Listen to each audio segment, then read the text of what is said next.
Happy Sabbath. I'm glad you guys are watching this morning. I sure missed meeting with you. I wanted to do a nature nugget for us. I missed Jalen's nature nuggets and I sure miss Bible Pup, but we can do a nature nugget. So our nature nugget today is about a ptarmigan. Now a ptarmigan, it's kind of a funny word because it actually starts with a P, but it has a silent P and it's pronounced ptarmigan. It's a bird. So it's about the size of a chicken, and it's in the grouse family, and it has hair on its legs and its feet. Okay? Now, I'm going to play the sound for you of the ptarmigan. See if you can hear it. Whoa.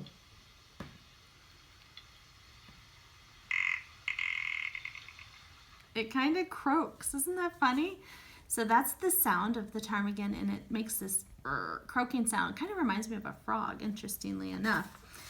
So these birds live in the high mountains or in the Arctic.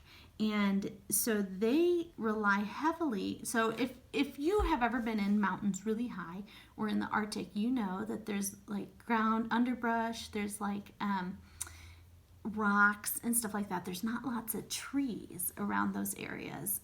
In some parts of the mountains there are, but when you get really high up, there's not many trees. So there's grasses. So this ptarmigan is, obviously it's in the summer or the fall, so he is camouflaged. He has this brown coat on so he can blend in with his environment. Now this guy, obviously you can see him, but other predators might not be able to see him very well.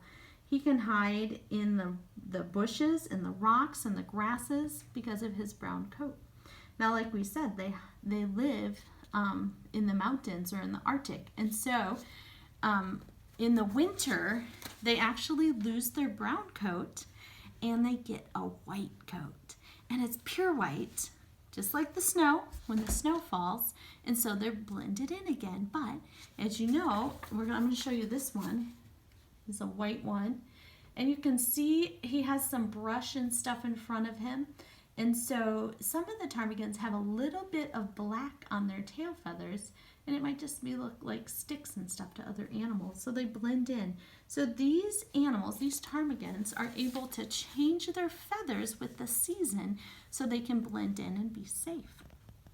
So I'm going to show you some pictures on here of some more ptarmigans because I think they're pretty cool creatures. So you can see here they have a little red up there. That guy does. There's different varieties, and so we'll see some different. You can see the hair on their legs and on their toes. That helps keep them warm. Here's their range. So the dark part is where they live, where they're residents. In the blue part it says non-breeding, so when they're not breeding. There's one. Now see, that one has black around its eye and a little black back there. That's obviously its summer, not summer. It's obviously its winter coat. It blends in with the snow. Here is a picture of where they live again. There's another one. There's one out in nature, and so he's on a rock. And isn't that interesting that they have a picture of a white one there with no snow? He sticks out, huh? So that's why it's important for them to change their feathers so they don't stick out. And there, look how well he blends in. Isn't that interesting? See these mountain ranges, how there's light parts and dark parts?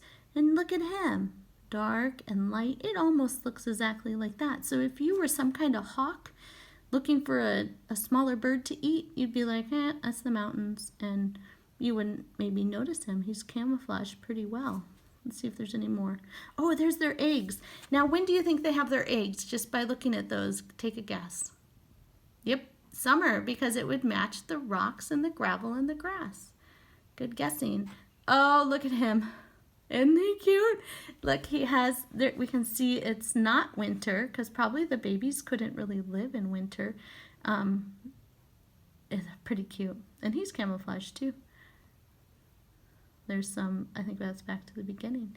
So these ptarmigans, now, like we said, they're camouflaged. They change with the season. Now that reminds me of our story we're learning about, that you'll get the lesson for this week about Job.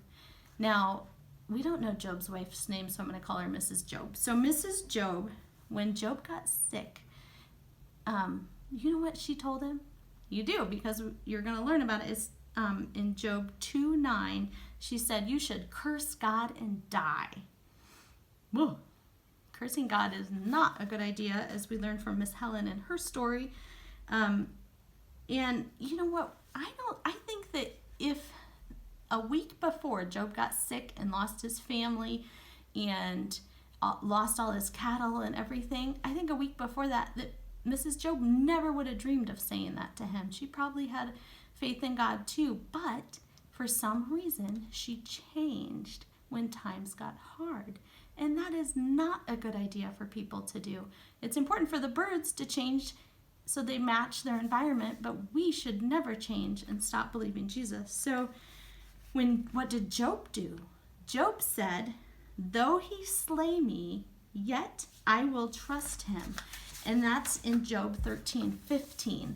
And so that slay me means to kill me. Like if you slay somebody, that means you're going to kill them. So he's saying, even if God lets me die, I'm still going to have faith in God.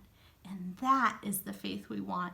Even though times change, even though things are hard, even though there's so much trouble, we want to be able to say like Job, I believe in God even when times are hard. He'll protect us and he'll keep us safe. Even if, Job, he had it really hard. Lots of people he loved died. He lost all his belongings, but God still loved him. And you know what?